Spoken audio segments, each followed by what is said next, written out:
കോതമംഗലത്തെ അൻസിൽ വധം. കൂടുതൽ നിർണായക വിവരങ്ങൾ പോലീസിന് ലഭിച്ചതായി സൂചന. മാസങ്ങൾ നീണ്ട ആസൂത്രണത്തിനൊടുവിലാണ് പ്രതി അദീന അൻസിലിനെ കൊല ചെയ്തത് എന്ന് നിഗമനം. യുവാവിന് വിഷം കൊടുത്തു കൊന്ന കേസിൽ യുവാവിന്റെ പെൺസുഹൃത്ത് നടത്തിയത് മാസങ്ങൾ നീണ്ട ആസൂത്രണമെന്ന പോലീസ്. കൊലപാതകം നടത്തുന്നതിന് യുവതി വിഷം വാങ്ങിയ കടയിൽ തെളിവെടുപ്പ് നടത്തി.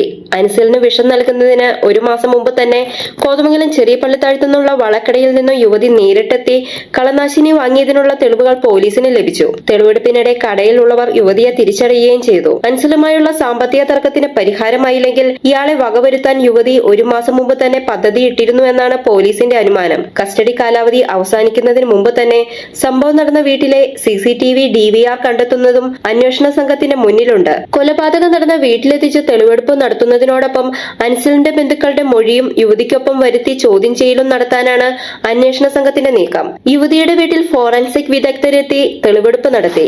Media sixty, Kothamangalam.